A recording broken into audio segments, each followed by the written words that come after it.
venue du Seigneur, il dit qu'il croit que ce temps est déjà passé. Mais, puisque Dieu a un attribut appelé la patience, il attend. Comme au temps de Noé, il a attendu. Parce que même en Égypte, il avait aussi attendu près de 30 ans pour voir le peuple être prêt. Donc je voulais simplement vous dire ce matin, si vous ne voyez pas les choses déjà arriver, ne croyez pas que Dieu n'est pas prêt à venir. C'est tout simplement parce que nous ne sommes pas prêts. Et je voudrais vous prier d'être conséquents. Parce que Frère Branham nous dit, on peut être ici ce soir ou ce matin pour une réunion et moi ici, toujours venant du Frère Branham. Où est la sœur Florence? Elle est à la maison? Ok. Les enfants sont là. Que le Seigneur vous bénisse. Elle se porte bien? Ok. Je voudrais que vous n'allez pas arrêter de prier pour elle. Elle est dans une situation de combat très grave. Frère Branham nous a dit que le plus souvent, les chrétiens ne savent pas ce que c'est que éprouver. Lorsque un frère ou une sœur est dans une épreuve, nous tous on doit se mettre à ses côtés pour le soutenir. Donc, la sœur a des problèmes de glaucome à l'œil et je m'attends à ce que l'Église prie jusqu'à ce qu'elle retrouve la vue. Parce que c'est juste une épreuve. Elle a déjà perdu un œil, mais nous croyons que cet œil doit ressusciter.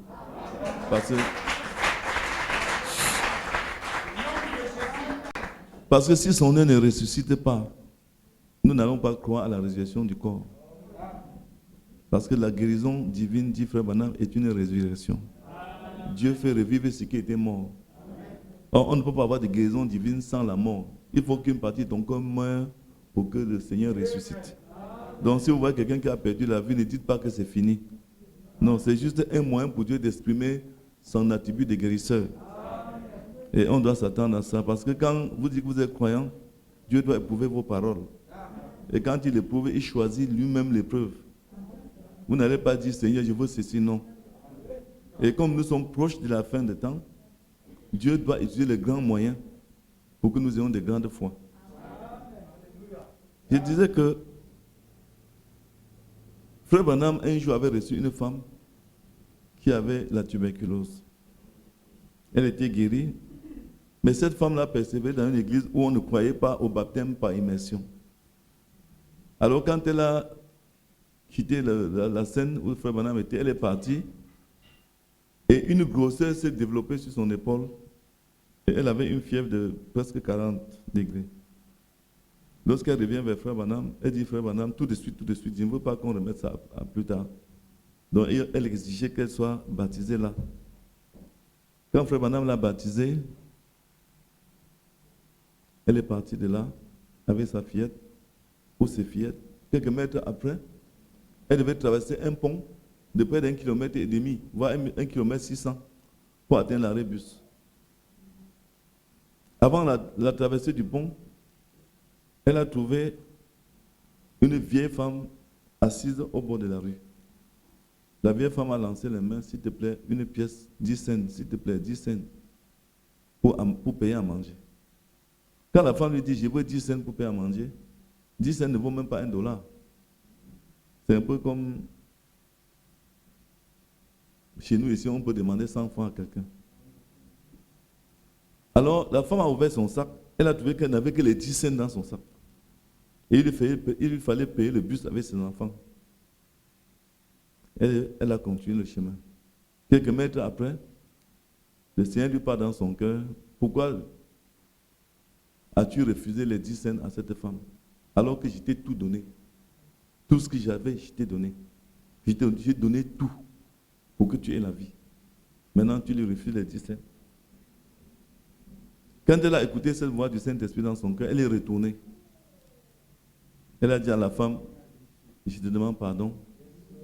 Je n'avais que les 10 cents. Elle a remis les 10 cents à la vieille femme. Elle a repris le chemin pour partir. À quelques mètres de l'arrêt bus, elle a retrouvé les 10 cents posés en route.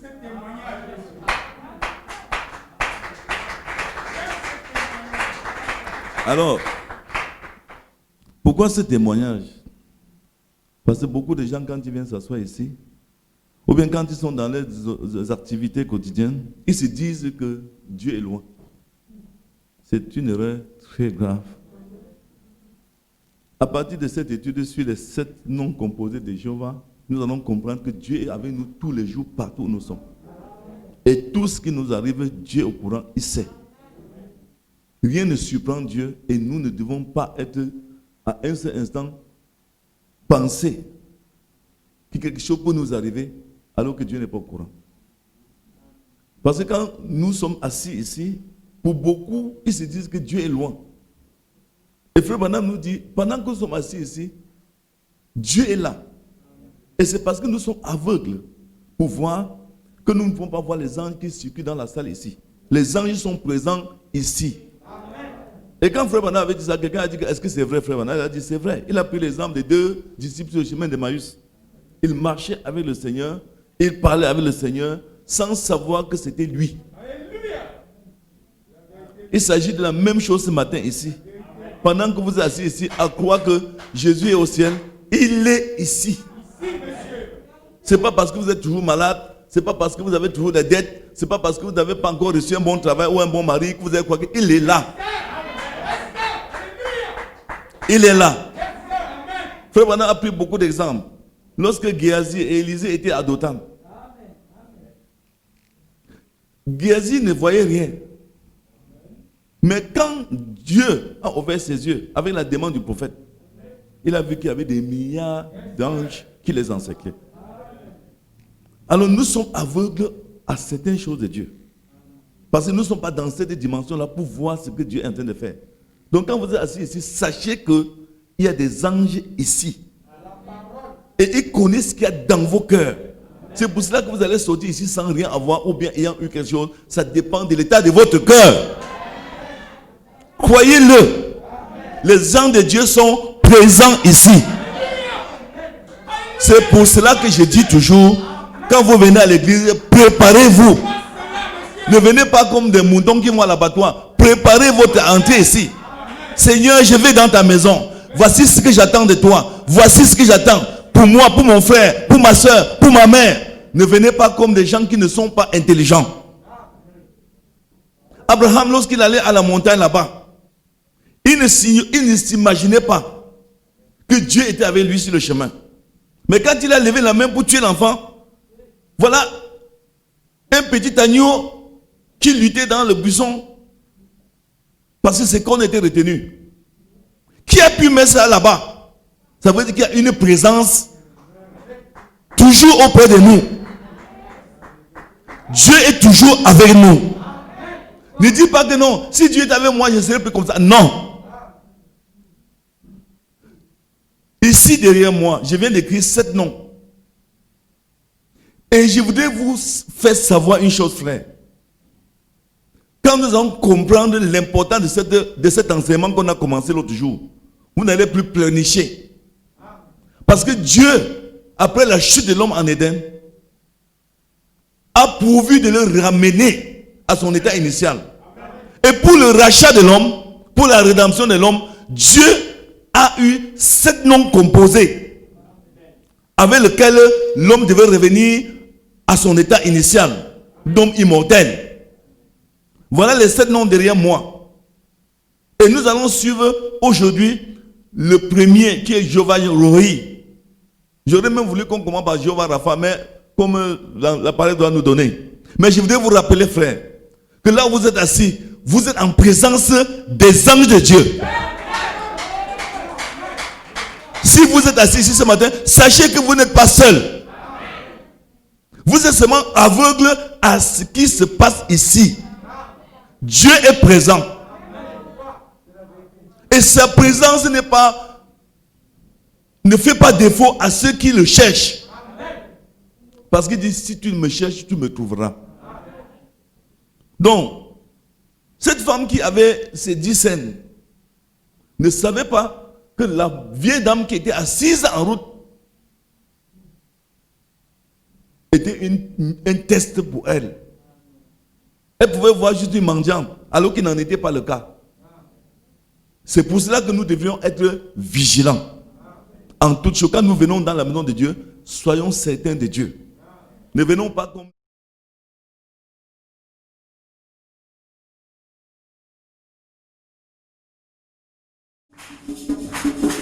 Que le Seigneur vous bénisse. Veuillez vous asseoir un instant, frère. Je crois que vous avez été bénis. Acclamons-le encore.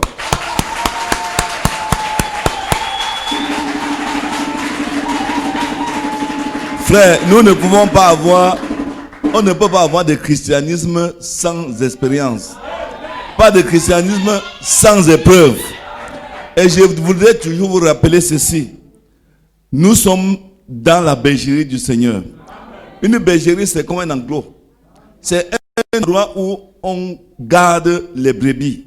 Et frère Branham nous a dit, de tous les animaux de la terre, l'animal le plus doux, le plus calme, le plus simple, c'est la brebis. Et nous sommes identifiés aux brebis. Pourquoi? Parce que notre nature doit être une nature douce. N'est-ce pas, frère? Que votre douceur soit reconnue de tous.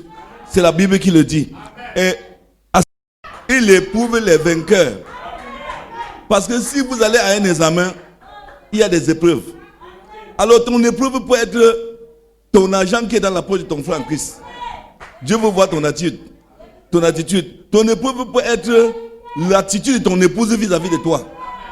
Ton épreuve peut être même une maladie que tu as reçue. Comment dois-tu te comporter face à cette maladie? Comment tu dois te comporter face à ce frère qui ne fait que parler mal de toi? Comment tu dois te comporter face à ton épouse qui te demande du respect? C'est ton épreuve, ce n'est pas le mien. C'est à toi de le gérer. Et je vais vous rappeler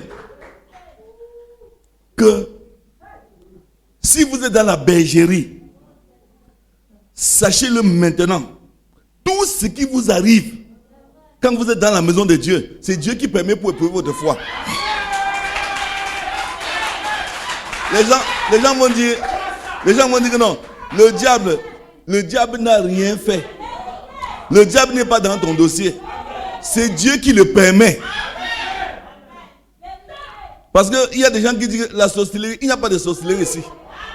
Ça n'existe pas. Je vous le dis, frère. Parce que l'autre jour, il y a un pasteur qui m'a appelé pour dire qu'il est allé quelque part. Il a trouvé le pasteur, Papa Sam. Il y avait à côté de lui un autre homme de Dieu qui disait qu'il était un voyant. Il dit, on a planté les gris-gris chez toi pour faire fuir les chrétiens. Il m'a appelé dit que frère, nombre 23, 23. Annule tout ce qu'on t'a dit là-bas. Je lui ai dit que tout ça c'est faux. Il n'y a pas de divination dans la maison de Dieu. Il n'y a pas d'enchantement ici. Dieu permet tout pour te faire grandir. Et si tu ne saisis pas cela, tu ne serais jamais vainqueur. Le vainqueur c'est qui? C'est celui qui a été éprouvé. On met une ligne devant toi. Vous êtes 10. On dit, courez. On verra qui va arriver le premier. C'est ça que tu es en train de vivre là maintenant. N'accuse pas ton frère. N'accuse pas la sœur. Zéro. C'est Dieu qui permet cela. Non, je croyais que le frère c'était un bon frère. Depuis que je vais chez lui, j'ai vu il n'est rien d'autre que ce que Dieu veut qu'il soit. Frère, aime-le. Quand j'ai posé la sœur, je croyais que, frère, c'est toi qui as des problèmes. Dieu savait que tu vas rencontrer cette épreuve. Il attend à te voir réagir. Comment tu dois réagir? C'est là ton examen pour passer. Frère bien-aimé, nous sommes dans le message. Et c'est l'université. Ce n'est pas l'université catholique. Il n'y a pas de petits dossiers ici. Il n'y a pas de petits dossiers dans le message. Tous les dossiers ici sont des gros dossiers. Parce que la chose que Dieu t'a promis est une grande chose. Tu ne dois pas recevoir ça comme ça. Tu dois payer un prix très fort. Frère, le pasteur Bawea nous a rendu un témoignage. À Paris, il était dans une église. Dans cette église, un frère a couché avec la femme d'un autre frère. Et les deux étaient dans une église. Je ne vous dis pas d'aller commettre des adultères, des fornications, non. Les deux ne se saluaient pas. L'église tout entière était liée. C'est comme ça que c'était grave. On prête l'onction, ne descend pas. Un jour, le Seigneur dit à ce frère qui avait été coquifié, va vers l'autre pour la paix. Il dit, Seigneur, je ne peux pas. Toi-même, mets-toi à ma place. Ma femme, un monsieur comme ça l'a souillé et tu me dis d'aller encore vers lui. Et la Bible dit, si ton frère a péché, va vers lui, reprendre avec douceur. Ce n'est pas le pécheur qui vient vers toi. C'est toi qui vas vers le pécheur. Le frère dit au Seigneur, jamais. Le Seigneur insistait. Pendant que le pasteur prêchait, le gars était là, il luttait. Personne ne savait.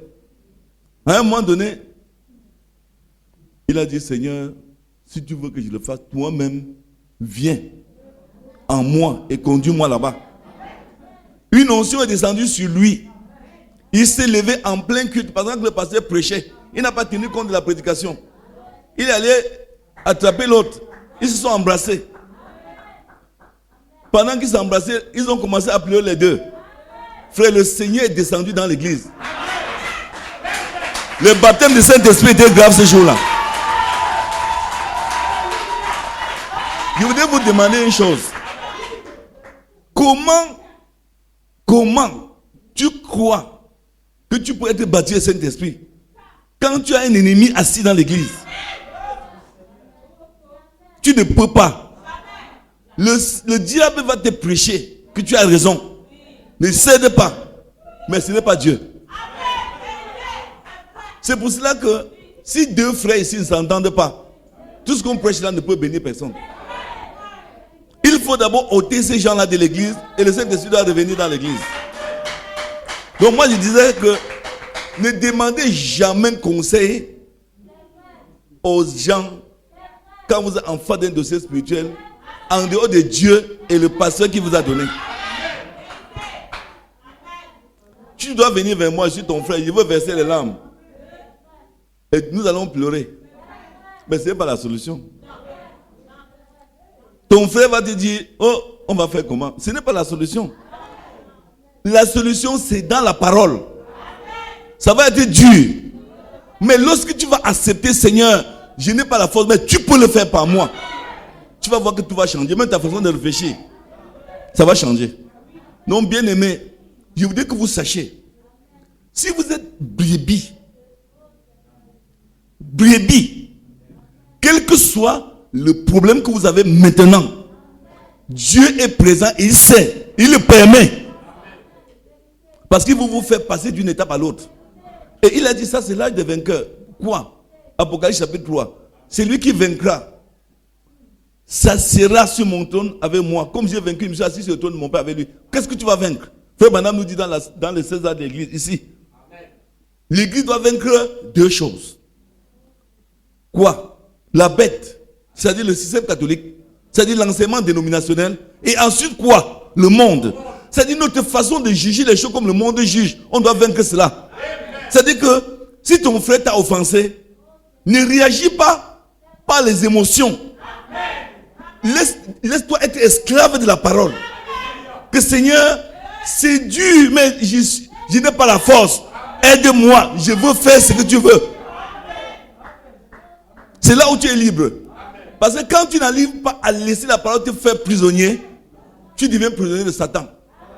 Il y a le stress, il y a le surménage, il y a la tension, il y a tout ça. Alors que si tu es prisonnier de Dieu, la tension chute. L'hypertension chute. Le stress chute. Mais quand tu dis que Seigneur, je ne peux pas, je refuse. L'hypertension, ça grimpe. Puisque tu ne peux pas empêcher à tes pensées d'aller là-bas. Le diable va te dire que souviens-toi.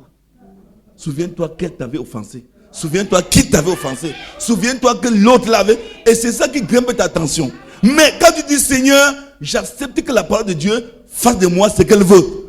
Tu es libre. Les gens vont se moquer de toi. Les gens vont se séparer de toi. Comme tu as épousé la femme là, je me sépare de toi. Voilà mon épouse. Quand j'ai connu mon épouse, j'avais un ami intime. On appelait Dieudonné. Or, Dieudonné était successeur de son papa. Son papa était un homme riche à Bafoussam. Mon papa aussi était un homme riche. Mais les deux papas s'étaient entendus pour faire de moi et de Dieudonné les deux successeurs. Or, quand mon papa est décédé, parce que le Seigneur savait qu'il veut le servir, il n'a pas voulu que je sois successeur là-bas. On a pris mon grand frère, ma maman me dit, va le laisser là-bas comme successeur. Je l'ai fait. Mais dans la providence, je me retrouve avec Dieudonné à Yaoundé. Pendant qu'on marchait ensemble, il avait une Subaru. Moi, j'ai livré les machines. J'ai pris Dieudonné comme mon chauffeur. Alors que même étant à l'ouest, son père était plus riche que le mien. Même les biens qu'il avait dépassés. Mais même dans la circonstance présente, c'était lui mon chauffeur. Alors, quand j'ai connu Laurentine, il me dit, Victor, souviens-toi que les brunes femmes ne sont que des prostituées. Si tu épouses la femme-ci, tu vas souffrir toute ta vie et tu n'auras jamais de paix. Il m'a balancé comme ça. Je ne savais plus quoi faire. Alors, un jour, j'ai donc pris ma décision. J'ai dit, aujourd'hui, je veux l'épouser. Et qu'est-ce qui s'est passé? Cette nuit-là, j'étais avec Laure et lui, chez les Laure. Frère, de toute ma vie, j'allais donc au village, je trouve mon grand frère dans la cour, je trouve ma maman avec la belle-mère de mon grand frère. Ma maman me dit, je veux voir ton enfant de mourir. Je n'ai pas de femme. Elle me dit, je veux voir ton enfant. Quand j'allais au village, avec mon époux, on est des passages. Voilà que maman qui me dit, mais la fille, si vient d'où ici? Je dis, mais tu connais la fille, tu la connais? Elle dit, mais c'est la fille de mon voisin à Yaoundé. Nous sommes dans la réunion ensemble. Je dis, alors, tu la connais? Elle dit, je la remarque un peu. Elle dit, mais tu es la fille de tel. Elle dit, oui. Elle tourne derrière la maison. Elle dit à maman, je connais la famille ici. Je ne sais pas pourquoi ton fils est ici avec ses filles. Fais tout qu'il épouse cette fille-ci.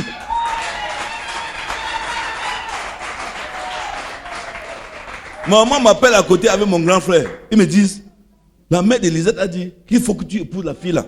C'est une bonne famille. Frère, j'ai commencé à me rappeler de Dieudonné. Il était en route dans la voiture. Mais ce garçon même, c'est qui même en réalité?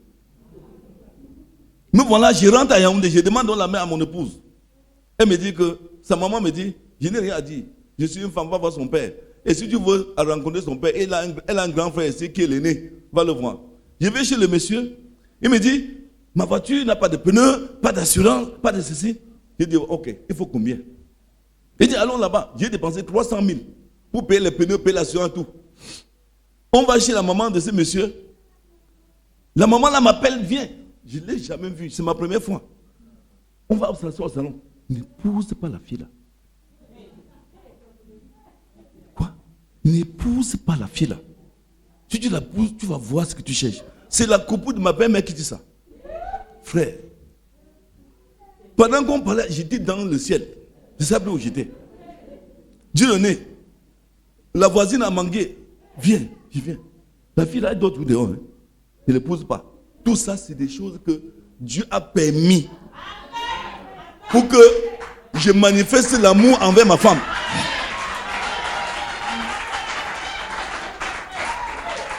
Oh, je veux vous avouer une vérité. La nuit que j'ai perdu tout mon argent, c'était quoi? C'était que sa voisine m'avait appelé. Elle me dit, tu épouses ta femme là, tu es morte. Tu es mort. J'ai dit, mais ma fille, c'est quoi? Elle dit que la fille, si tu l'épouses, tu la connais même. Ça m'a sauté la tête. Avec ce que Dieu me disait, j'ai dit que non, il faut qu'il boive aujourd'hui. Ma belle-mère est venue ce jour, elle m'a dit, je n'ai rien à te dire. Je t'ai vu souffrir de tout ce qu'on t'a dit, mais si tu veux épouser ma fille, épouse-la, je ne te pose aucune condition. Frère, si j'avais écouté mon ami, leur voisine, la copine de sa mère, ce ministère n'aurait jamais eu lieu. Je vais vous expliquer, attendez. Je vais vous expliquer pourquoi. Parce que ma petite sœur qui est là, elle peut vous dire, moi à Douala, j'ai pris le taxi à 20 000 par jour, 1 an, je paye. Quand j'arrive dans Yaoundé pour ma première fois, mon épouse et moi on est en route, elle veut pas le taxi, elle dit, tu descends. Je dis, hey, comment? Je me suis reculé, allez me tenir loin derrière. Je dis que pardon, fais ton truc et puis tu m'appelles. Parce que moi je lui ai dit que ce n'est pas juste que tu peux être taxi à 100 francs. Elle dit que nous sommes à Santa Barbara, c'est 100 francs. Elle dit que non, je ne peux pas payer taxi 100 francs. Donc, elle a commencé là, à me briser. Elle me dit que c'est 100 francs qu'on paye. Comment tu veux que je paye le taxi 100 francs? Quand on va aller en ville, je prends course. On est en ville, le taxi est dehors. Je vais faire mes courses, je viens de taxi, c'est combien? 16, mais je paye. Elle avait le stress, je ne savais pas, c'est ça qui l'a dérangé. Donc j'ai appris à côté d'elle à être un petit. J'ai appris à côté d'elle à me coucher au sol. J'ai appris à côté d'elle à dormir affamé. Mais la méchante femme s'est transformée pour être une reine. Parce que, attendez, vous savez, hein, les gens qui m'avaient parlé d'elle, c'est Dieu qui permettait pour éprouver mon amour avec elle. Donc frère, quand vous venez ici, sachez que vous avez un morceau que vous allez croquer. Ce n'est pas facile. C'est pour ça que la fille qui est assise là, aimée, c'est une vainqueur. C'est moi, Victor, qui vous dis. C'est-à-dire que cette sœur, elle m'a donné une foi que même notre pasteur, le pasteur Baouya, ne peut pas croire. Le pasteur Baouya, notre pasteur, il ne peut pas. Parce que la foi, ce n'est pas le ministère. Non. La foi, c'est un don. Et le don là, c'est Dieu qui donne à qui veut. La sœur là m'a donné une leçon de la foi. Avec sa maman. Les deux là, un jour ensemble, m'ont dit que nous allons faire ce que Dieu a dit. Moi, je me suis reculé. Je l'ai observé. J'ai changé ma façon de croire. Donc, frère, les choses que nous sommes en train de faire ici, c'est ce qui doit rester. Il y a un travail qui est en train d'être fait de sélection pour ce que Dieu a prédestiné. Si tu veux savoir si tu es un élu, regarde à ton test, le genre de test qui t'arrive. Tu as passé, oui, tu es un élu. Tu as échoué, tu n'as jamais été un élu. C'est toi qui dis que tu es un élu. Parce que frère, il y a des petites choses que nous n'arrivons pas à sauter sur. Comme le pasteur disait tout à l'heure, à peine le ceci, c'est moi. Mais Dieu dit, ok, attends que je t'éprouve un peu. Moi j'ai eu, voilà mes enfants. 5 enfants, soumis, à cause de ma foi et de ma détermination. Et je voudrais vous appeler frère. Oh, j'ai appris que, oh, j'ai compris que tu avais tel, oh, tu avais. Frère, tout ça, ça n'a rien à voir avec la parole de Dieu. Et en plus, sachez-le, il a dit, quand les brebis sont dans la maison, le berger est à la porte. Couché à la porte. Nous avons utilisé ensemble. À la porte. Aucune chose mauvaise ou bonne ne peut traverser pour aller dans la bergerie sans que le berger ait accordé. Donc ne prenez plus votre vie en main et vous mettez à la diriger. Sachez qu'il y a quelqu'un que vous ne voyez, que vous ne voyez pas, qui dirige votre vie. Et cette personne a la capacité de vous défendre, de vous donner ce que vous avez besoin, de faire tout pour vous. Et celui-là, c'est Jésus. Parce que les gens ont l'habitude de faire comme si peut-être, quand il a un problème, c'est que le problème est venu comme ça dans l'air et ça va repartir dans l'air. Non, il y a quelqu'un qui dirige ça vers toi. Et la personne peut encore faire sortir ce problème. Et ça dépend des circonstances dans lesquelles tu te trouves. J'ai pris un exemple ici. J'ai dit que un frère qui était un grand bandit et l'autre qui était un sorcier, leur épreuve, c'est 2 tests différents. Dieu ne vous éprouvera pas de la même manière. Donc quand ton test vient, ne va pas demander un conseil à l'autre. Non. Il ne te dira jamais rien qui va t'aider. Tu vas croire que non. J'ai un frère là. C'est un bon frère. Quand j'ai le problème, il ne peut rien faire pour toi. Parce que je voudrais vous rappeler que nous avons été appelés pour être éprouvés. Et quand Dieu veut t'éprouver, il t'éprouve selon ton passé. Et selon les prévisions de ta vie. Selon ce qu'il a prédestiné pour toi. Si Dieu veut que tu sois un prophète, il ne va pas t'éprouver dans une église. Il t'éprouve en plus avec les serpents, avec les lions et tout. Parce que tu es appelé à être prophète. Si Dieu veut que tu sois un pasteur, il va t'éprouver avec les incrédules. Ce n'est pas avec les serpents. Donc frère, il ne faut pas mélanger les tests. Comme tel et comme ça, moi aussi j'ai peur que ce n'est pas ton dossier.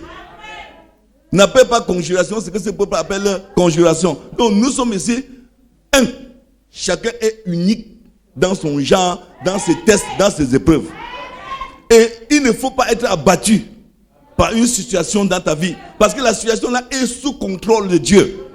Le Seigneur connaît. Parce que les gens font comme si, oh, le problème que j'ai là, je ne sais même pas comment c'est arrivé. Dieu sait. C'est pour ça qu'il a dit, les gens parlent. Les gens ont parlé. Mais va voir Dieu, dit, qu'est-ce que tu penses de ce qu'on dit? Qu'est-ce que toi-même, Dieu, tu penses de ce que les gens disent dans mon quartier, dans mon église, dans ma famille? Parce que je dis bien que la sœur Aimée m'a donné une leçon. Elle n'a pas consulté la chair, le sang. Elle a dit, Dieu m'a dit. Et je me tiens là-dessus. Ne mentez pas parce qu'il y a une épreuve, non. Ne changez pas d'avis parce qu'il y a une épreuve. Tenez bon. Tenez bon. Regardez dans la Bible les exemples bibliques. Les gens qui, à cause de Dieu, ont voulu tout perdre, Dieu les a pris en main. Abraham était un exemple. Abraham, pour plaire à Dieu, était prêt à sacrifier Isaac. Mais Dieu a pourvu. C'est la même situation que tu dois vivre dans ta marche chrétienne. Les 7 noms composés du Seigneur, de Jéhovah, c'est l'ensemble de ce que Dieu a mis en Jésus-Christ pour que tu puisses passer ton pèlerinage sur la terre. Et Jésus-Christ est en toi par le Saint-Esprit. Donc tu as tout ça en toi. C'est ce que tu ne sais pas. Toutes ces vertus, toutes ces qualités sont dans le chrétien. Donc Dieu est présent partout où nous sommes. Dieu nous défend partout. Dieu nous guérit à tout moment. Il n'y a rien qui peut faire faillir dans la vie d'un chrétien quand il a la foi en Dieu. Donc ne nous laissons pas abattre. Oh, le coronavirus, je veux faire comment? Moi-même j'ai eu peur au début. Mais la peur que j'avais, ce n'était pas pour moi-même. C'était à cause de l'église et ma famille. Parce que je me disais, l'église, qu'est-ce qu'il veut faire? Quand j'ai passé au rond-point d'Ama, je vois les sœurs en train de Jésus en nous disant, Seigneur, il va encore enterrer les gens. Comment? Et à la longue, j'ai compris que ça m'a fait beaucoup de mal. Après, je dis, mais tiens, qu'est-ce que je dois faire? Je dois me confier en Jésus. Frère, le Seigneur Jésus-Christ est suffisant pour nous. N'ayez pas peur que comme je sors là, je ne sais pas ce qu'il veut retrouver à la maison. Ne faites pas ça. Frère Branham dit, il a rencontré une sœur dans la ligne de prière. Tous les jours, la sœur là avait toujours, peut-être à midi il veut mourir, peut-être le soir il veut la tuberculose, peut-être le matin il veut faire un accident. Et rien n'arrivait. Rien n'arrivait. Et Frère Branham dit, cet état-là, il a rencontré cette sœur avec cet état. Elle a peur de tout. À chaque minute, elle est en train de conjuguer les maladies, de conjuguer les accidents, de conjuguer comment la fin du monde, alors qu'il n'en est rien. Et c'est ça le travail de Satan pour nous distraire et nous empêcher d'avoir la paix. Frère, nous sommes des hommes libres. Nous sommes libres. On a un Dieu qui prend soin de nous. Et la seule chose que Dieu demande, fuis le péché. Frère, si tu fuis le péché, tout ce qui t'arrive est sous contrôle. Dieu prend soin. Et je te rappelle, frère, que si, même dans ta vie, il y a peut-être un semblant de retard, il y a un problème qui n'a jamais de solution, la Bible dit que tout est possible à Dieu. Frère, si tu te mets sous l'autorité de Dieu maintenant tu reviens à lui. Tu dis, Seigneur, je suis prêt à tout pour te rencontrer. Bien-aimé, c'est le sida, ça va finir ici. Ici à la porte. Le problème c'est quoi? Le problème c'est qu'on n'arrive pas à prendre position pour Dieu dans notre cœur. Se mettre à genoux, c'est rien. Il faut que le cœur atteigne Dieu. Frère, aucun démon ne résistera. Parce que quand on dit là que le Jéhovah de l'Ancien Testament, c'est Jésus-Christ du Nouveau Testament, les gens prennent ça tout autrement. Je voudrais que vous sachiez que tout ce que Dieu était dans l'Ancien Testament, tout ce qu'il était, il a rassemblé ça dans les 7 noms qu'il a mis en Jésus-Christ pour toi. Ça veut dire que quoi? Ça veut dire qu'un homme qui a réussi par la grâce de Dieu à être dans la bergerie de Dieu, par le baptême du Saint-Esprit, bien-aimé, quels que soient les problèmes qui arrivent dans ta vie, quels que soient les problèmes qui arrivent autour de toi, quels que soient les problèmes que les gens prédisent sur toi, rien ne peut t'arriver si Dieu ne le permet. Et même, quand ça va arriver, je dis bien quand le problème doit arriver, que ce soit tes enfants, que ce soit ton mari, ton épouse, toi-même, dis, je reviens à toi. Comme il a dit, les gens parlent, les gens disent des choses. Mais Seigneur, qu'est-ce que tu dis de cette situation? Qu'est-ce que tu attends de moi? Et pour le faire, frère Branham dit, tu dois retourner totalement à Dieu. Parce que la foi est une révélation. Tu dois rentrer en Dieu de manière à ce que Dieu te parle. Dieu doit répondre. Dieu doit dire une parole. Parce que tu as une situation grave. Tu ne sais pas quoi faire. C'est peut-être un cas de maladie, un cas de célibat, je ne sais pas quoi. Sur ta marche, Dieu doit parler. Tu dois avoir une parole de Dieu, pas la parole d'un homme, de Dieu. Dieu doit te dire, voici pourquoi tu n'es pas marié. Voici pourquoi tu n'as pas du travail. Voici pourquoi tu n'as pas battu cet esprit. Tu ne dois pas compter sur ce que les gens disent. Et pour le faire, retourne à Dieu. Parce que tu ne retournes pas à lui, tu n'entendras jamais sa voix. William Branham était tellement menacé. Les gens parlaient, c'est un sorcier. Ce sont des fausses visions, on n'a jamais vu ça. Un jour, le gars dit non, c'est trop. Je ne peux plus. Je veux devenir fou ici en ville. Il a pris son sac. Il a mis peut-être une Bible. Il a dit à sa femme, voilà mes économies depuis peut-être 3 ans. C'est dans une boîte à la maison. Aujourd'hui, sœur, voilà ce que je te laisse. Si les enfants peuvent vivre de ça, jusqu'à ce que le Seigneur me libère, mais s'il ne me libère pas, tu viendras ramasser mes os là où tu m'entends souvent aller. Il est parti. Dieu avait vu dès la maison que le gars était sincère. Il est venu lui répondre la nuit. Mais toi, tu as un problème. Dieu ne te dit rien. Tu continues toi à danser, à courir. Mais tu vas où? Tu dois t'arrêter. Dis, Seigneur, ici, tu ne me réponds pas. Ce sont mes os que tu viendras ramasser. Parce que quand Dieu regarde, il voit que tu as un bon conseil au quartier. Tu as un bon conseil dans la famille. Dans l'église, tu as des conseils. Il ne dit rien. C'est toi qui souffres, ce n'est pas lui. Ce sont de nous confier aux êtres humains. Dieu est notre seule voix. Et frère Branham, quand il dit la foi est une révélation, la révélation là, c'est ce que Dieu te dit. Et pour que Dieu te parle, il faut que tu arrives à quitter le monde-ci. Tu dois te séparer. Que Seigneur, je veux te trouver. Pour ma situation-ci, qu'est-ce que tu dis? Peut-être que Dieu va te dire que il y a tel problème là-bas. Va arranger. Seigneur, pour ma situation, voici mon fils. Mon fils n'a jamais eu de travail. Qu'en est-il? Voici mon enfant. Qu'est-ce qu'il en est? Et quand il va te dire la vérité, arrange-le. Hier, j'étais avec quelqu'un chez moi. J'ai dit à quelqu'un, je ne sais pas si c'était à Trésor. J'ai dit à Trésor que tu sais, je ne sais pas, peut-être c'était Trésor, il m'a posé une question.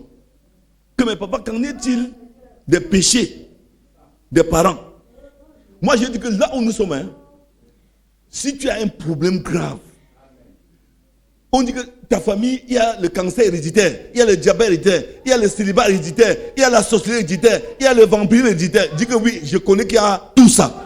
Mais Romains 8, verset 1 dit, quand tu travailles de manière que tu entres réellement en Christ, tous les trucs là s'arrêtent. Tout ça, ça t'arrête. Ta mère était une grande sorcière, ça ne te concerne plus.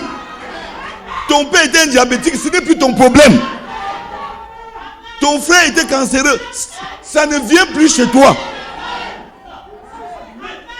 Mais le problème, c'est de parvenir à rester en Christ. Il n'y a plus de condamnation pour ceux qui sont en Jésus. Ne mets pas un pied dedans, un pied dehors. Ça va te prendre. Frère, nous sommes des hommes libres. Il n'y a plus de condamnation pour nous. Jésus qui nous a affranchis de la loi de l'esprit de la mort et du péché et de la mort. Pas la loi de vie en Jésus-Christ. La loi de vie nous a franchis de la loi du péché et de la mort. Et nous sommes des hommes et des femmes libres. C'est pour cela que Tabitha était couchée dans l'église morte. Pierre a parlé, elle est revenue à la vie. Pourquoi? Parce qu'elle était entière en Christ. Elle était entièrement en Christ. Peut-être la mort subite de Tabitha était héréditaire. Que les gens vont tous mourir à 30 ans. Dans ta famille, les gens vont tous mourir à 30 ans. Mais comme elle était déjà en Christ, la parole l'a ramené à la vie. Regardez Sarah. Peut-être Sarah, l'hérédité, c'était sa stérilité était héréditaire. Mais quand Dieu a changé son nom, quand elle a reçu Dieu, tout s'est effacé.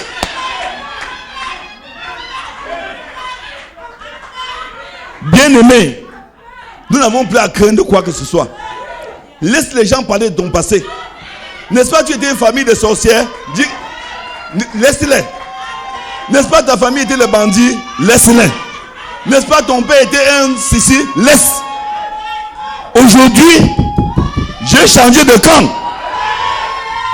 Le camp a changé. Amen. Frère, soyons sûrs de ce que Dieu dit. C'est vrai.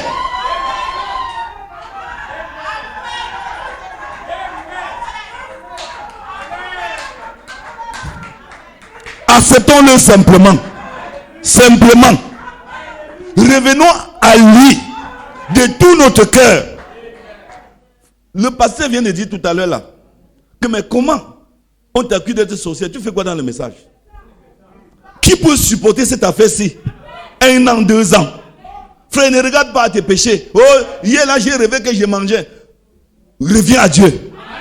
Reviens. Sors de tes mensonges, de tout ce que tu fais. Tous ces démons vont s'en aller. Oh, j'ai rêvé que j'ai bu encore le sang. Frère, j'ai déjà reçu ce témoignage. C'est parce que tu n'es pas ferme. Si tu es arrivé ici, c'est parce que Dieu t'a déjà libéré. Mais si tu fais marche arrière, les démons reviennent. Regardez l'église. Vous-même, regardez. Le genre de chrétiens que nous avons. C'est le plus malheureux de la ville. C'est une sélection, c'est une élection. Ce n'est pas facile de persévérer ici. Quand tu vois quelqu'un venir ici 1 an, 2 ans, 3 ans, frère, même si tu tubes, fais attention de lui parler mal.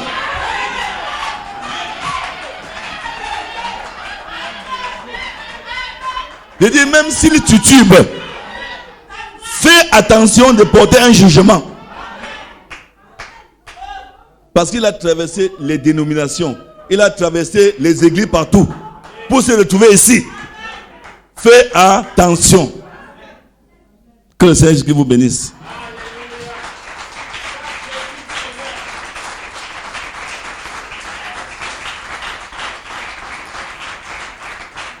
Mon Dieu est le spécialiste des impossibilités.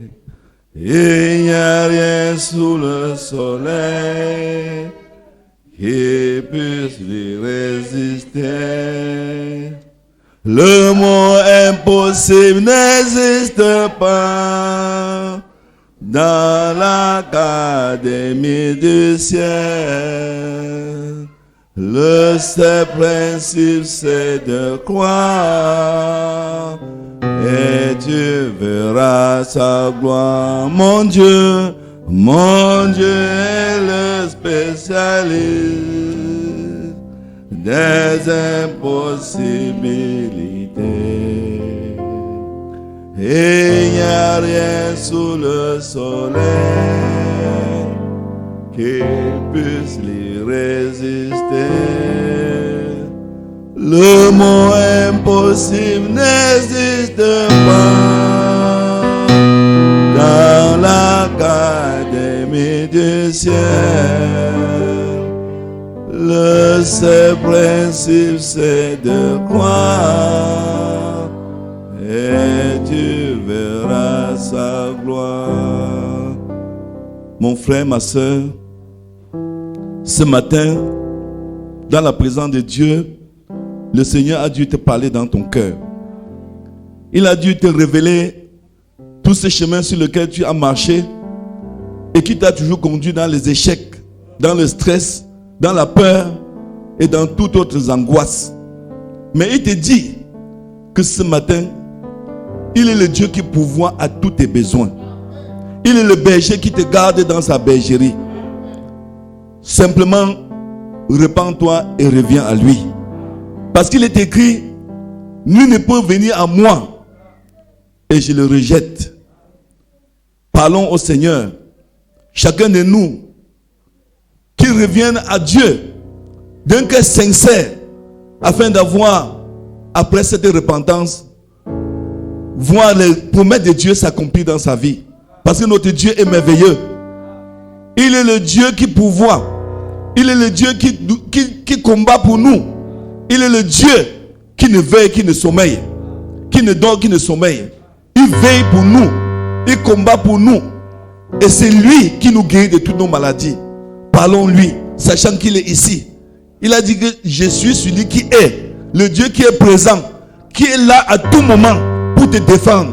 Pour combattre pour toi. Il ne t'a jamais abandonné. Il a dit, je ne te délaisserai point. Je t'abandonnerai point. Dieu est tout puissant. Pour te ôter de la main de l'ennemi. Il a dit que si un lion venait pour te déchirer, il faudrait qu'il passe par le berger. Si un ours venait pour te manger, il faudrait que l'ours passe par le berger. Et comme le berger est un Dieu infaillible, le lion ne t'atteindra pas.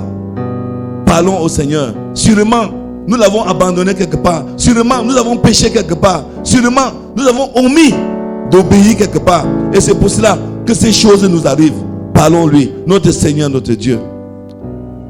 Nous sommes devant toi ce matin, Seigneur, comme un peuple qui reconnaît ses fautes et ses manquements.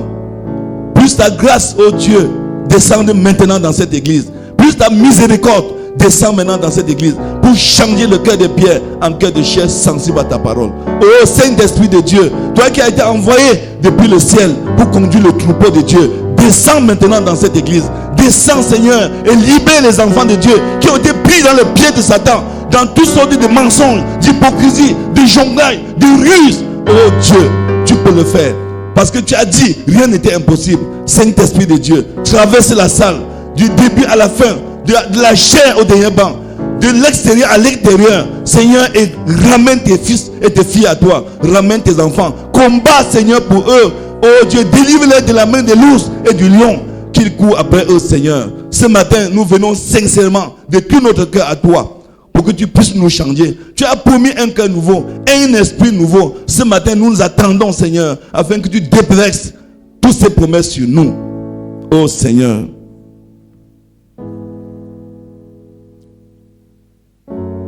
Je connais ce Dieu puissant qui relève tout défi.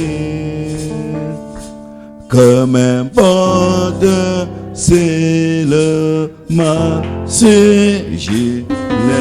Est-ce qu'il y a quelqu'un dans la salle, dans l'église, qui n'a jamais été baptisé au nom du Seigneur Jésus-Christ?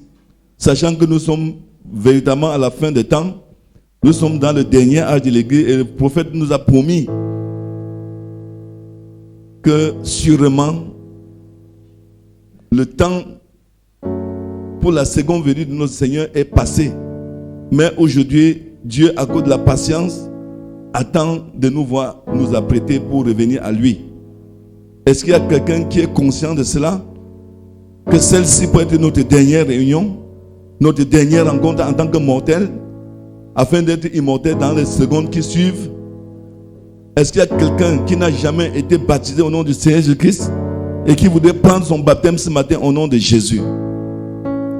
Est-ce qu'il y a quelqu'un qui n'a jamais été baptisé au nom de Jésus, qui voudrait prendre son baptême au nom de Jésus, sachant que Dieu est tout puissant pour le couvrir de son sang dès maintenant, afin de l'épargner tout danger? Ok, il n'y a personne. Est-ce qu'il y a des malades? Nous avons reçu de Dieu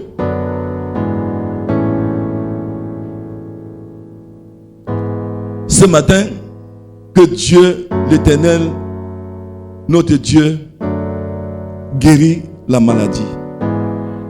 Jéhovah Rapha. Ce sont les attributs de Dieu. Seigneur, nous sommes venus ce matin pour t'écouter. Nous t'avons loué, nous avons dansé, nous avons écouté la parole de Dieu. Maintenant, oh Dieu, nous voulons te prier de guérir nos chairs, notre âme, notre esprit, afin que lorsque nous allons partir d'ici, que le diable n'ait plus accès à nous. Seigneur, donne-nous la santé. Donne-nous la santé, Seigneur. Donne-nous la santé. Rajeunis-nous, Seigneur. Restaure-nous, Seigneur. Les parties mortes, Seigneur, ressuscite-les, oh Dieu. Visite notre cœur, visite notre cerveau, visite nos poumons, visite l'estomac, visite le foie, visite le sang, visite les os, visite toutes les parties de notre corps, afin de le restaurer. Seigneur, tu es le Dieu qui guérit. Jéhovah Rapha. Cet attribut, nous l'appliquons sur chaque fils de Dieu dans cette salle. Au nom de Jésus. Satan, au nom de Jésus-Christ, celui qui t'a vaincu à la croix, nous te chassons dans le corps des enfants de Dieu. Sors et ne reviens plus. Car Jésus-Christ t'a vaincu à la croix. Et nous sommes les disciples de Jésus, en chemin pour la vie éternelle. Tu n'as plus le droit dans aucun autre de nous. Maintenant, nous te condamnons. Nous anéantissons tout ton pouvoir dans la vie des enfants de Dieu. Car nous sommes l'héritage du Seigneur Jésus-Christ. Ô Dieu Tout-Puissant, descends maintenant, Seigneur, par les vertus, les 7 noms composés. Incarne-toi dans notre corps afin de nous rajeunir. Tu as dit, je restaurerai. Restaure, Seigneur, tout ce que le diable a pris dans notre corps, afin que lorsque nous allons repartir ici, que nous soyons une armée de vainqueurs. Ô Dieu de grâce, guéris, Seigneur. Guéris, Seigneur. Délivre, Seigneur. Restaure, Seigneur. Que ton sang purifie chaque chair dans cette salle ce matin. Au nom de Jésus. Lorsque nous sortions d'ici, que nos faces brillent comme celle de Moïse lorsqu'il est descendu de la montagne. Oh Dieu, que nos faces brillent. Que la lumière de Dieu brille sur nos faces comme celle de Moïse. Au nom de Jésus. Que le feu de Dieu nous entoure de jour comme de nuit, afin que nous soyons une armée de vainqueurs. Merci Seigneur. En avant tout vaillant dans ce vieux combat, Jésus-Christ notre Dieu a vaincu pour nous. Il a vaincu les ombres de la mort. Frère, notre Seigneur est merveilleux. On ne doit plus avoir peur.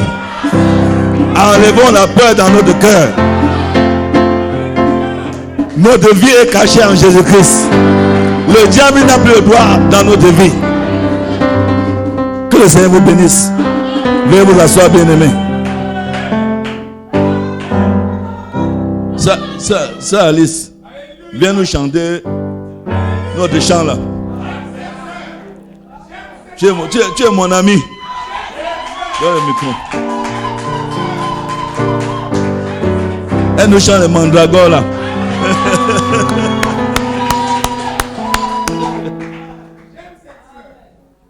Ce sont les mamans du message.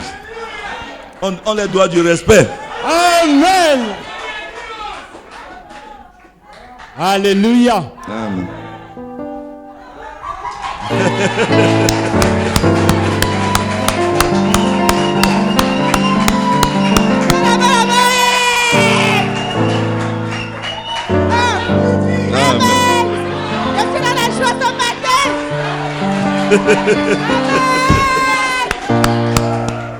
Amen. Je partage ma joie avec vous. Amen. Amen. Bon, nous allons chanter. C'est le numéro combien? 38. Voilà. Nous allons chanter. Ce sont les gens qu'il faut respecter. Parce que je vois dans cette église, les gens prennent les autres comme les amis. Ça, Alice, que vous voyez, c'est pas parce qu'on ne parle pas. Pour que vous atteigniez son niveau dans la foi, c'est pas facile. Parce que c'est plus de 20 ans qu'elle est dans le message. C'est pas donné à tout le monde. Donc il faut louer ce travail.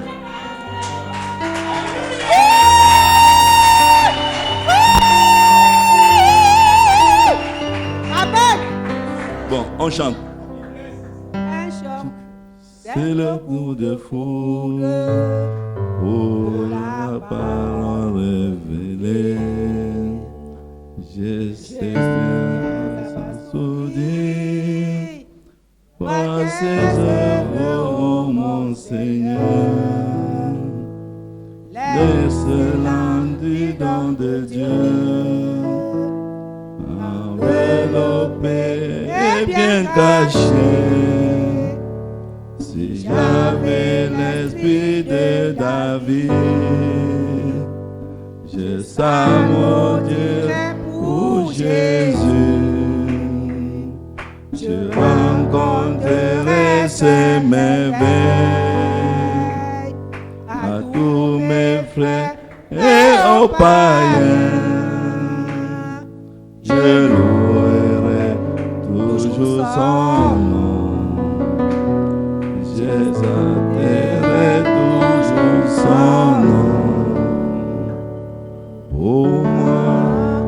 C'est le coup de foudre pour Jésus, mon ami. Cette voix du grand honneur de l'Éternel. Entre nous, c'est la fête du cœur. Le contrat d'amour et de foi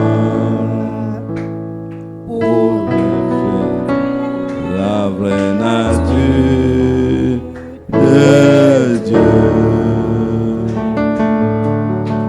Nous traverserons les vallées, humant le état du bolide, et nous grimperons les montagnes, rencontrer Dieu.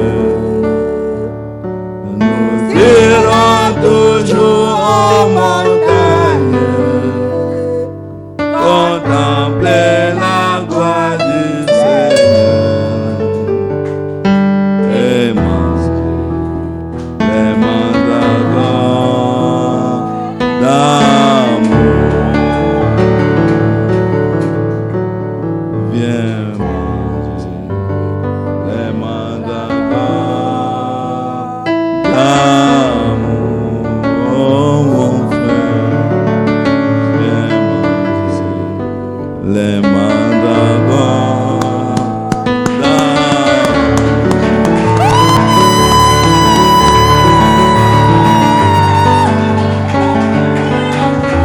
Attendez, vous savez c'est... Bravo, attends un peu. Vous savez, c'est très facile de juger les autres. Parce que quand on voit les sœurs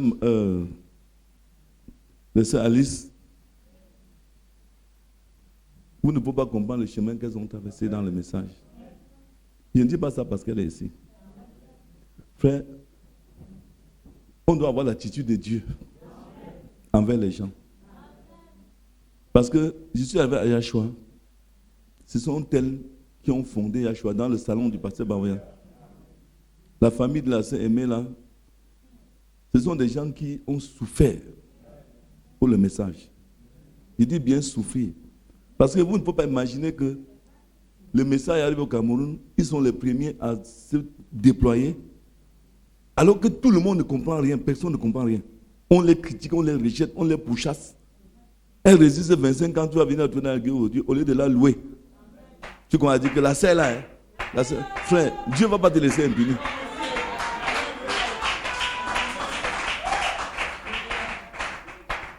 Je vais vous donner un petit exemple. Si les anciens ne persévéraient pas ici, les nouveaux ne seraient pas là. Donc, elles ont un grand travail de par leur présence dans l'église. Parce que quand on dit qu'une sœur qui persévère 30 ans dans le message, elle ne peut, même sans inviter quelqu'un, d'autres vont venir par curiosité. C'est pour cela que, quand vous voyez Dieu en train de faire ce travail avec quelqu'un, abstiens-toi de juger. Parce que quand je regarde souvent la sœur Martine, la sœur Rose, les deux sœurs là, leurs souffrances rompent en amas. Comment, il y a plus de, je ne peux pas compter le nombre de fois, observer la sœur Martine à 15h, 18h, 8h, 9h, 12h, je l'observe à distance. Elle ne sait même pas que je la vois. Je dis, je me tiens à distance, je l'observe. Pas un mois, pas 2 mois, pas 3 mois, pas 1 an, pas 2 ans, pas 3 ans. Depuis que j'ai institué la chaîne de prière, il y a plus de 10 ans, je l'observe.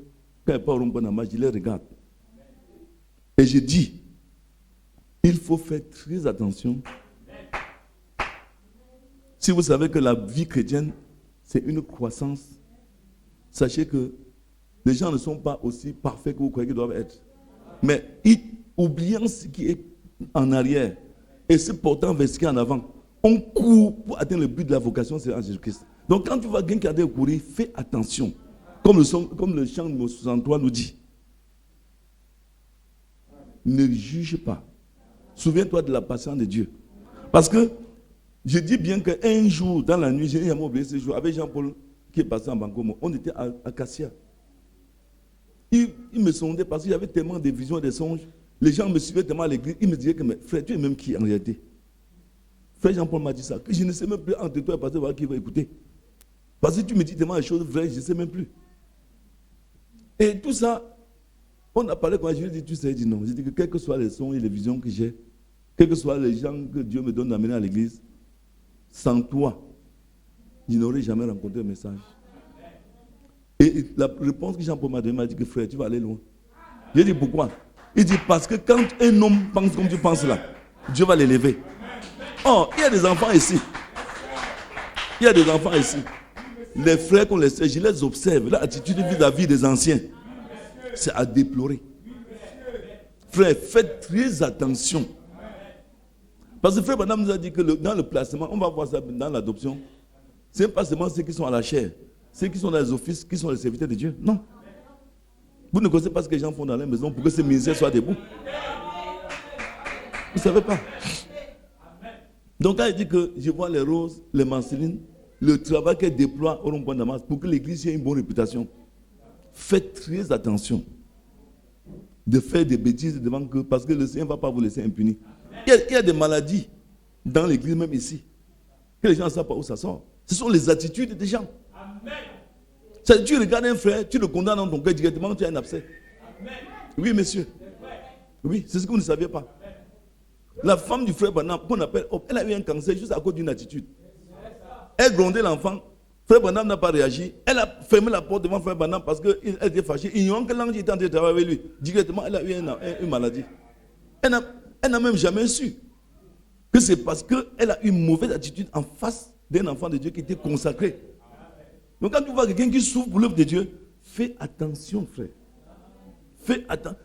Humilie-toi. Quelle que soit la pression de l'ennemi, dis que franchement, Seigneur, aide-moi. Ici, là, je ne peux pas m'en sortir seul. Je ne peux pas continuer comme ça. Et tu vas avec le frère, dire que vraiment, j'ai parlé mal de toi, j'ai jugé. Je ne sais même pas ce qui m'a pris. Tu vas voir que Dieu va changer les choses. Parce que quand nous voyons même dans le 1 Corinthiens 11, verset 25, la Bible dit qu'il y a beaucoup de malades au milieu de nous. Parce qu'ils viennent ici, ils ne discernent pas le corps de Christ. Ils ne savent pas quel est le travail qu'on fait. Ils se mettent à condamner, à critiquer. Et c'est comme ça que la malédiction de Dieu s'abat sur eux. Quand le pasteur même prie, il n'y a pas d'issue. Parce qu'il faut que tu retournes dans tes archives de péché là pour chercher ce que tu n'as pas encore arrangé afin que la parole puisse avoir accès à ta vie. Donc je voudrais vous prier. Même comme mon fils Caleb sait. L'autre jour, je les ai dit, asseyez-vous. Mais les gens ont pensé des choses. Frère, il faut faire attention. Faites très attention. Quand vous êtes dans l'église, tout à l'heure là, j'étais là dans le bureau, je ne sais pas, quelque chose m'a dit, monte un peu là, je suis monté là en haut. Je suis monté, bon, je ne sais pas si on monte en haut, c'est comment. Et j'étais là, une voix me dit, fais attention dans l'église. Je m'arrête, fais attention dans l'église. Il viendra un temps où tu vas voir les gens qui sont avec toi tomber, un à un. Je ne comprends pas. Je m'arrête. Et la voix me dit, ils vont tomber parce que l'église, les gens entrent dans l'église avec des cœurs qui ne sont pas sincères. Et je veux frapper. Je suis descendu, venu m'asseoir dans le bureau, j'ai mis la main sur la tête, je dis, Seigneur, il veut faire comment? Parce que quand je passe ça, les gens prennent ça à la légère. Et ça m'inquiète dans mon cœur. Parfois, ça me donne le stress. Donc, je voulais vous prier, frère. S'il vous plaît, je prie. Chacun de vous, demandez à Dieu de vous donner un bon esprit. Le Saint-Esprit. Cessez de voir les défauts des gens. Cessez de vous réjouir pendant que les gens souffrent. Cessez de parler mal des gens. Cessez de critiquer et de donner des positions aux gens qui ne méritent pas. Vous n'avez rien à gagner de passer votre temps à dire l'autre là a fait, l'autre là, celle. Ça ne vous sert à rien. Enlevez ça dans votre esprit. Prenez ce temps-là pour prier pour un frère. Comme le proverbe dit, quand tu arroses, tu sais arroser. Prie pour lui. Cherche le bien pour ton frère. Fais tout pour qu'il soit toujours content. Et c'est à Dieu que tu fais tout ça. La récompense ne doit pas tarder à venir. Ce que tu fais à l'autre, c'est ce que Dieu va te faire aussi demain. Ne te réjouis pas des malheurs des gens. Parce que l'église, c'est un endroit qui est là pour monter au monde le chemin pour arriver au ciel. Mais nous ne pouvons pas être dans l'église. C'est nous qui créons des problèmes dans les quartiers partout. Parce que l'église, c'est la lumière du monde. Oui. C'est par nous que les gens vont voir Dieu. Or, si Dieu n'a plus l'église en main, il va voir quoi? La Bible dit que nous sommes qui? Non. L'héritage de Dieu. Nous sommes donc, tout ce que Dieu a sur la terre, Dieu n'a pas fait avec les arbres. Son seul héritage, donc, ça n'a pas de bien, même comme tu mets ton en banque là. C'est un être vivant pour Dieu. Donc, quand tu fais du mal à un fils de Dieu, frère, tu ne peux pas avoir la paix. Or, quand tu sais qui est un fils de Dieu devant Dieu, tu t'abstiens de faire n'importe quoi. Parce que le seul héritage que Dieu a sur la terre, donc, tout ce qui peut réjouir le cœur de Dieu sur la terre, quand il regarde la terre, c'est un être humain qui a le Saint-Esprit. Ce n'est pas les immeubles qu'on construit aux États-Unis. Ça lui sert à rien. Dieu n'habite pas dans la maison faite de main, mais il habite dans le cœur. Donc, si tu aides un frère comme Brandon, comme Caleb, je ne sais pas, les Raph là, à être des vrais serviteurs de Dieu demain, frère, ne te dérange pas. Les signes, tous les enfants, les Romains là, demain, Dieu va t'élever. La Bible dit que ceux qui ont enseigné la justice aux autres vont briller comme. Ils vont briller. Oh, parce que tu as pris ton temps. Hein, tu appelles même un enfant, dit que bon, donc comme tu vas là, je veux que demain tu sois un bon serviteur de Dieu. Caleb, je veux que. Tu prends ton temps même dans la prière sans même le dire. Tu n'as même pas de position à l'église. Mais tu prends ton temps, que Seigneur, les enfants s'y consacrent-les. Donne-les le Saint-Esprit. Un jour, la récompense va te revenir quand tu ne t'attendais même pas. Et j'ai pris l'exemple dans ma propre vie. Frère, sans vous mentir, Dieu ne m'a jamais abandonné. L'autre jour, je reste dans ma chambre. Je vois quelqu'un vient me donner un paquet d'argent comme ça. J'ai dit à mon époux, mais qui est celui qui va me donner l'argent ici? Je ne comprends pas. Il y a 4 jours, j'ai dit à Jacques, mes frères, le Seigneur m'a montré, je suis allé à l'église. J'ai vu qu'on avait mis les outils sur la dalle. Tout était prêt. On était en train de vouloir couler. Je me suis dit, mais qui a même fait tout ça? Une fois, dit que ça va être Jacques. J'ai expliqué ça à mon époux, à Jacques. J'ai expliqué ça à sa frère. Mais l'autre jour, quelqu'un m'a appelé. Il me dit que je veux te donner un pour couler la dalle. Attendez. J'ai cru que la personne blaguait. La personne dit que je veux te donner un pour couler la dalle. Quand on te menace, moi, ça me fait très mal. Je ne veux pas que les gens te fassent souffrir. 2 ou 3 jours après, la personne m'appelle et me donne 1 500 000. Attendez. C'était avant-hier. Avant-hier, la personne m'appelle et dit que voici 1 500 000. Va couler ta dalle. Je ne dis pas dans le son, la réalité. Que je ne veux pas te voir souffrir. J'ai pleuré à mon époux, dit que, mais Seigneur, qu'est-ce que ça veut dire tout ça? Oh, je voudrais vous rappeler une chose qu'il faut que vous sachiez. Ce qui est là derrière, c'est vrai. Essayez d'expérimenter Dieu, vous allez voir ce qu'il va faire. Essayez. Dites à Satan que je suis fatigué de marcher avec toi. Je ne vois pas tes bonnes œuvres dans ma vie. Que regarde-moi, je suis un congociste. Est-ce que ça entre au ciel? Tu dis à Satan que parlons. Parce que moi, quand il va à la montagne, il parle avec Dieu. Hein. Ce n'est pas les histoires qu'on parle. Tu dis à Satan que à toi on parle. Que bon, tu es dit à moi en quoi? Dis-moi. Maintenant, Satan, comme tu es là. Parle-lui, il t'écoute. Tu dis que moi, je veux connaître ce que tu fais de bien pour moi. Je suis à l'hôpital, je suis dans les pharmacies, mais toi, tu m'aides en quoi? Quand je prends Moïse ne connaissait pas la pharmacie, il dit il était guéri, il est libre. Mais attends, toi-même et moi, c'est quoi? Tu lui poses des questions, il ne te répond pas. Tu dis au revoir, je ne veux plus jamais te voir dans ma vie. Maintenant, mais frère, attendez. C'est vous qui ne comprenez pas. C'est vous qui ne comprenez pas. La Bible, dans le livre d'Ésaïe, venez et pleurez donc. Est-ce qu'on ne parle pas avec Dieu? Voilà. Maintenant, tu te tournes vers Dieu. Tu dis, Seigneur, j'ai servi le monsieur qui est derrière moi depuis des années. Je ne vois pas les bénéfices. Bon, maintenant, je veux que tu fasses alliance avec moi. Que fais alliance avec moi. Mais attends, frère, quand Dieu va voir ça, si tu ne dis pas ça parce que tu vas avoir un travail, parce que tu veux sortir d'une maladie, si tu dis ça comme ça, à l'instant là, le feu va descendre. Quand le feu là va descendre, qu'est-ce que le feu va faire? Ça va d'abord te détruire tout ce que Dieu a mis en toi. Il va dire à Satan, comme Dieu avait dit à Laban, que garde-toi de toucher Jacob. Garde-toi de le toucher. Ni en bien, ni en mal. Quelqu'un qui t'a volé. Il t'a volé ton troupeau. On te dit que tu te gardes de lui parler. C'est ce que Dieu fera avec toi. Il va mettre en garde le diable. Et le diable va se taire. Donc c'est pour dire que quoi? C'est que quand il parle comme ça, je ne parle pas pour dire que j'ai eu de l'argent. C'est pour vous dire que la personne qui m'a donné cet argent-là, j'ai refusé. Jacques, tu le sais. J'ai refusé. Je refuse encore ça à lâcher ici. Parce que la personne est plus pauvre que moi. Il m'a donné l'argent, c'était dans mes poches. Il a dit, je te remets ton argent. Il a dit, quoi? Je te remets ton argent parce que tu es pauvre. Tu n'as pas ce que j'ai. Si je manque, je vais en enfer. Voici ma Bible. Ma femme était là. J'ai remis l'argent. Mon épouse a dit, merde. À ce monsieur, que mon mari, je ne peux pas prendre ton argent. Je parle, c'est la vérité, j'ai remis les 1 500 000. Je parle à la chair. J'ai dit que frère, j'ai dit que si je prends l'argent-ci, je vais construire la dalle là. Dieu va en enfer. Le monsieur a récupéré son argent. Il a dit que je veux te remettre ton argent. J'ai remis. Et je suis rentré bredouille. Je ne mens pas, Jacques connaît le problème. Frère, on ne sert pas Dieu pour les intérêts. C'est pas pour l'argent.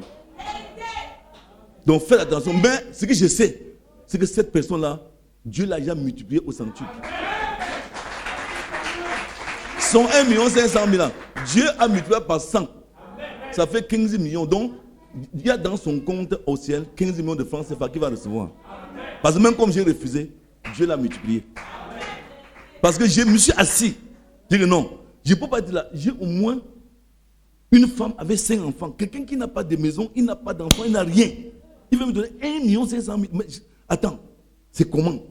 Bien sûr, Dieu m'avait dit. Mais j'ai dit à Dieu que parlons comme tu as parlé avec Moïse. Moïse t'a dit que tu travailles sur moi avant d'aller tuer les gens là. Seigneur, j'ai refusé l'autre ici. Si tu veux me punir, punis-moi. Je suis libre. Je suis libre dans ma tête. Parce que je ne suis pas convaincu. Dieu peut te dire quelque chose, tu plaides avec lui. Mais avant de plaider avec Dieu, il faut être injuste. Si tu n'es pas injuste, il va te frapper très mal. Parce que si tu fais ça pour dire que non, il faut qu'on sache que frère, tu vas aller en enfer avec ça. Il faut que ce soit quelque chose de sérieux. Que dans ton cœur, tu es convaincu que non, ici là, ce n'est pas juste ce que tu es en train de faire. Mon papa, quand il était vivant, tu cours, tu arrives à la maison, tu donnes 20 000. Il dit, tu as pris ça où? Il te pose la question, comment tu as gagné l'argent là? Ma maman, jusqu'à sa mort, elle ne reçoit pas les choses de nous n'importe comment. Tu es allé chez nous, souffre. Vraiment, c'est comment? Elle veut te poser des questions sur ton argent. Elle ne sait pas comment faire. Et ça m'a imprégné.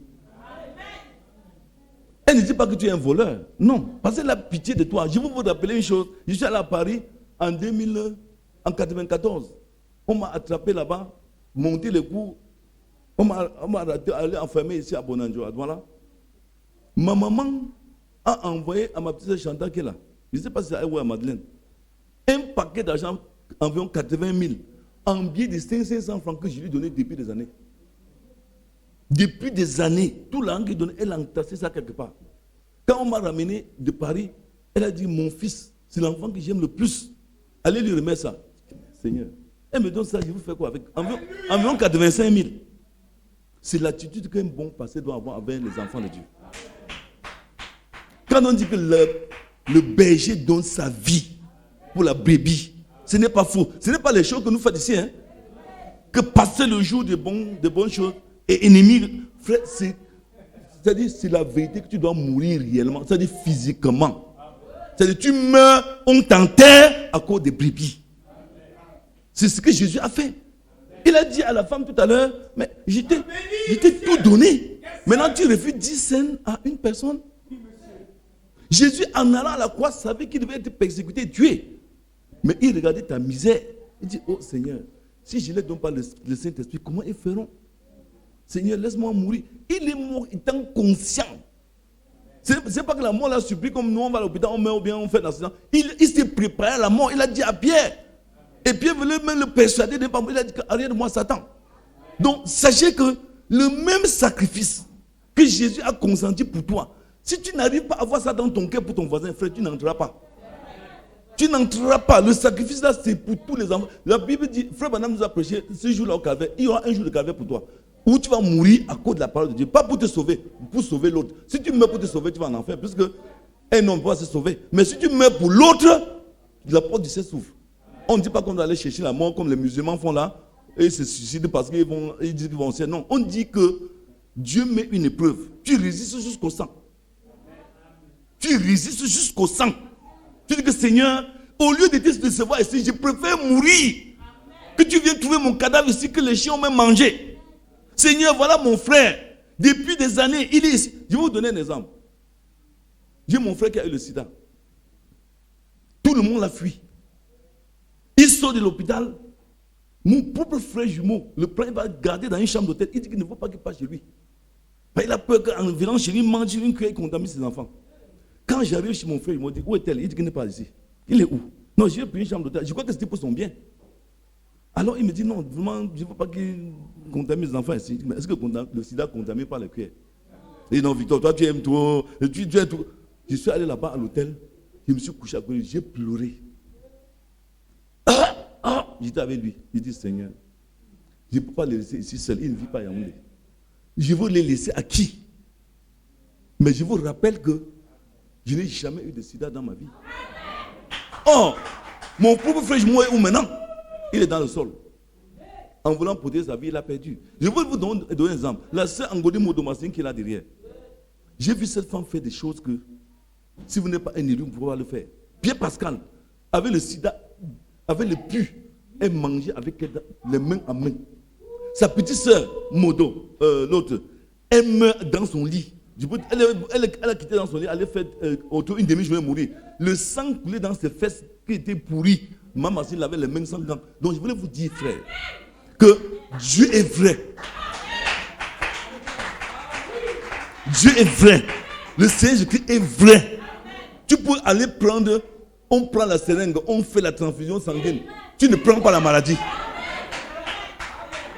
Ce sont de contourner les petites choses au quartier que j'ai peur, machin, tout ça. C'est des histoires. L'amour bannit la crainte. C'est-à-dire, quand tu aimes quelqu'un, tu es prêt à tout pour lui. Je ne sais pas si vous me comprenez. Tu es prêt à tout. Et c'est là où Dieu nous attend. Que tu traverses la montagne de la peur là, pour dire que Seigneur veut trouver cette chose de l'autre côté. On a dit que les médecins peuvent te mettre en garde. Le frère est venu chez moi, il me dit, ton frère, fais attention, un frère. Il va tout. J'ai dit que frère, arrête. Il t'a appelé pour venir lui donner une perfusion contre le paludisme. Ne me dis pas ce qu'il fait. Je suis un homme de foi. Il a dit, je voulais seulement te mettre en garde. Il dit, tu me mets en garde de quoi? Ça fait des années que je suis avec lui, il souffre comme ça. Je le porte. Je ne peux pas abandonner mon frère parce qu'il a peur de la maladie. Dieu ne m'a pas dit que je me méfie de lui. Donc c'est pour vous dire que, frère, ce que nous faisons sur la terre là, ce n'est rien du tout. Un jour, les maisons, les voitures, vous allez regretter pourquoi vous les avez eues. Ça va être un encombrement. Parce que Dieu nous a déjà dit que si notre tente dans laquelle nous sommes sur la terre périt, il y a une autre tente qui nous attend quelque part. Donc Dieu a déjà préparé un corps. Ne luttons pas pour garder ce corps-ci dans la souffrance. Luttons pour aller vers la nouvelle tente. Et Dieu dit, cette tente-là, pendant qu'on serait là-bas, il y a des récompenses qui accompagnent ces gens. Parce que j'ai regardé mon frère, je l'ai aimé. J'ai regardé ma soeur, je me suis donné pour elle. J'ai prié pour mon frère d'un cœur pur. Je n'ai pas cherché que mon frère souffre. Je n'ai pas voulu que tout soit pour moi. C'est ce que j'ai eu comme idée depuis mon petite enfance. Seigneur, est-ce que tu peux me donner une église où les gens s'aiment? Où les gens vivent ensemble? C'est pour ça que quand je vois, les gens viennent dormir ici. Parfois, je les regarde et dis, Seigneur, aie pitié. Aie pitié. Parce que, si vous comprenez ce que c'est que le ciel, vous ne pouvez pas venir ici dormir en vous critiquant. Non. Quand tu vois un frère couché là, tu te mets à genoux ici, tu pries pour lui. Que Seigneur, bénis-le. C'est mon compagnon de misère. C'est ce que Dieu veut. Seigneur, voilà mon frère, il se couche dans le froid comme ça. C'est notre lot. Même s'il fait n'importe quoi. Jusqu'à ce que Dieu te dise, c'est pas toi de lui. Ne fais pas une initiative personnelle. Tu es en danger de mort. Parce que les choses de la terre sont reluisantes. Mais Dieu voit ça. L'apôtre Paul a dit que c'est la boue. L'apôtre Paul, à cause de l'excellence de Christ dans ma vie, il voit tout comme de la boue. Et l'autre jour, il est passé de Exode 33, verset 5. Les gens voulaient me murmurer. Moi, je vous ai lu ça expressément.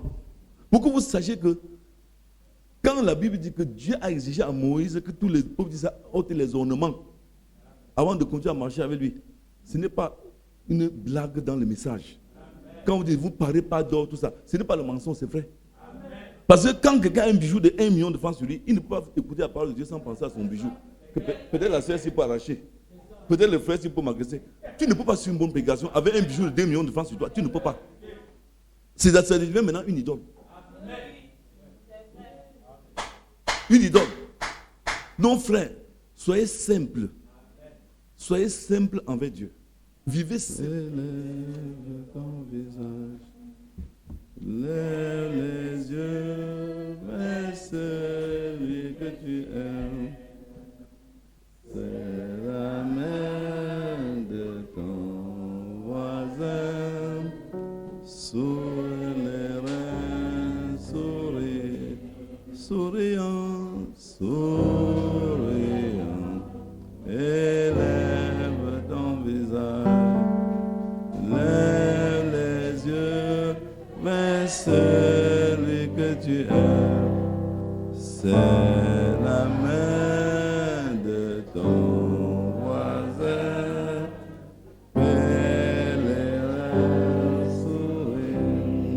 souriant, souriant. Élève ton visage. Lève les yeux vers celui que tu aimes. C'est la main de ton voisin. Fais les reins sourire. Seigneur Dieu de gloire et de miséricorde, nous te bénissons pour tout le grand travail que tu as accompli au milieu de nous ce matin. Merci pour toutes les délivrances. Souviens-toi de notre sœur Tchabda Florence. Oh Dieu, nous condamnons avec énergie ce démon de glaucome dans ses yeux au nom de Jésus. Seigneur, que le feu de Dieu consume ce démon dans ses yeux et qu'elle puisse retrouver sa place dans cette église au nom de Jésus. Seigneur, il est écrit, mon âme bénit l'Éternel, que tout ce qui est à moi bénisse son Saint-Nom et n'oublie aucun de ses bienfaits, car c'est lui qui pardonne toutes tes iniquités, qui guérit toutes tes maladies. Bénis la sortie de tes enfants, oh Dieu, préserve-nous de toutes les contagions dues à ce Covid-19, que ton sang couvre chacun de nous. Tu as dit dans ta parole, Seigneur, je veux le sang et passer par-dessus vous. Protège-nous tout au long de la semaine. Accorde des bons résultats aux examens aux enfants. Bénis tes serviteurs et tes servants qui sortent tous les jours pour aller à la rencontre de leur pain quotidien. Couvre-les par ton sang. Bénis notre sortie, bénis la parole, bénis les offrandes, alors que nous te demandons au nom de Seigneur Christ. Amen. Souriant, élève ton visage.